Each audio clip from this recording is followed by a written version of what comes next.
தங்கமகள் அடுத்த வர எபிசோடில் பார்த்தீங்க அப்படின்னா மேரியை போய் நேரில் திவ்யா சந்திச்சு என்ன உண்மையோ எல்லாத்தையுமே பார்த்தீங்க அப்படின்னா அவங்கள்ட்டேருந்து வாங்கிடுவாங்க. இந்த விஷயத்த தாரணி, முத்துப்பாண்டி, ஹாசினி எல்லாருக்கிட்டையும் சொல்லலாம் அப்படின்னு வரப்போ பார்த்தீங்க அப்படின்னா திவ்யாவை இந்த மாதிரி வேலாயுதம் ஆளுங்க வந்து பிடிச்சி வச்சிருவாங்க. பிடிச்சி பார்த்தீங்கன்னா அடைச்சி வச்சிருவாங்க. அந்த ரங்கநாயகி பார்த்தீங்க அப்படின்னா திவ்யாவை வெளியே விடாமல் பிடிச்சி வச்சிருவாங்க. திவ்யா பார்த்தீங்க அப்படின்னா அவங்கள்ட்ட தப்பிச்சு போகிறப்ப வந்து இந்த மாதிரி தாரணிக்கு யாரோ ஒருத்தவங்க ஃபோனை வாங்கி இந்த மாதிரி நான் இந்த ஏரியாவில் மாட்டிக்கிட்டேன், என்னை துரத்துறாங்க அப்படிங்கிறத சொல்லிடுவாங்க. ஆனால் என்ன உண்மை அப்படிங்கிறத சொல்கிறதுக்குள்ளே அவங்க ஆளுங்க பார்த்தீங்கன்னா பிடிச்சிருவாங்க.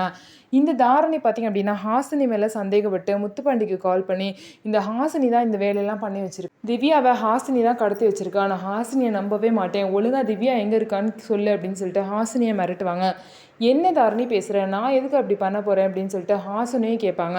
அதுக்கப்புறம் முத்துப்பாண்டி எந்த ஏரியாவில் இருக்கேன்னு திவ்யா சொன்னாலோ அந்த ஏரியா சொல்லுன்னு சொல்லி அதுக்கப்புறம் ஹாசினியும் முத்துப்பாண்டியும் அந்த ஏரியாவுக்கு போவாங்க. அவங்க அந்த ஏரியாவுக்கு போகணுன்னு பார்த்தீங்க அப்படின்னா காரில் இருந்த ரங்கநாயகி அவங்க 2 பேருமே பார்த்துருவாங்க. ஏன்னா இவங்க 2 பேரும் இங்கே வந்துட்டாங்க, மாட்டிக்க போகிறோமோ, ஒருவேளை உங்களுக்கு தெரிஞ்சிருக்குமோ நம்ம இருக்க இடம் அப்படின்னு சொல்லிட்டு குழம்பிட்டு இருக்காங்க. இவங்க 2 பேரும் எப்படி திவ்யாவையும் மேரியையும் மீட்டு உண்மையை வந்து வெளியே கொண்டு வராங்க அப்படிங்கிறத பொறுத்து இருந்து பார்க்கலாம். நம்ம வீடியோ உங்களுக்கு பிடிச்சிருந்தா நம்ம வீடியோவை லைக் பண்ணிக்கோங்க. மறக்காமல் நம்மளோட சேனலை சப்ஸ்கிரைப் அண்ட் ஹைப் பண்ணிட்டு பாருங்கள்.